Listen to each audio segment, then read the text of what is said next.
फौजी अदालतों को फैसला सुनाने की मशरूत इजाजत मिल गई। सुप्रीम कोर्ट ने किन शराइत पर फैसला सुनाने की इजाजत दी, आईनी बेंच ने ऑर्डर जारी कर दिया।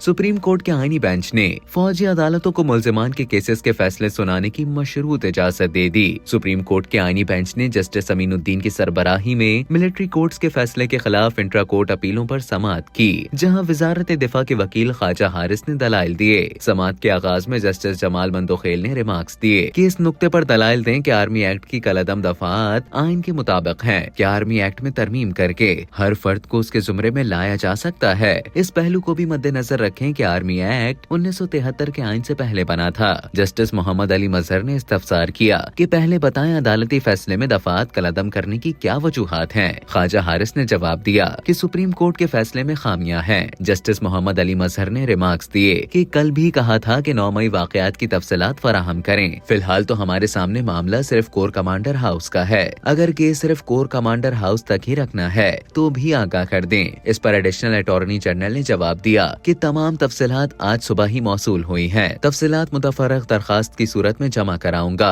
आईनी बेंच में शामिल जस्टिस मुसर्रत हिलाली ने सवाल किया कि जिन दफात को कलअदम करार दिया गया है उनके तहत होने वाले ट्रायल का क्या होगा। 9 मई से कबल भी तो किसी को इन दफात के तहत सख्त सजा हुई होगी। वजारत दिफा के वकील ने जवाब दिया, उमूमन कलअदम होने से पहले मुताल्लिका दफात पर हुए फैसलों को तहफ़्फ़ुज़ होता है। इस पर जस्टिस मुसर्रत ने रिमार्क्स दिए कि ये तो उन मुल्जिमान के साथ तासुब बरतने वाली बात होगी। जस्टिस जमाल मंदोखेल ने कहा कि अफवाज पाकिस्तान में कोई शख्स जबरदस्ती नहीं बल्कि अपनी मर्जी से जाता है। फौज में शामिल होने वाले को मालूम होता है कि उस पर आर्मी एक्ट लागू होगा और आर्मी एक्ट के तहत बुनियादी हुकूक मयसर नहीं होते।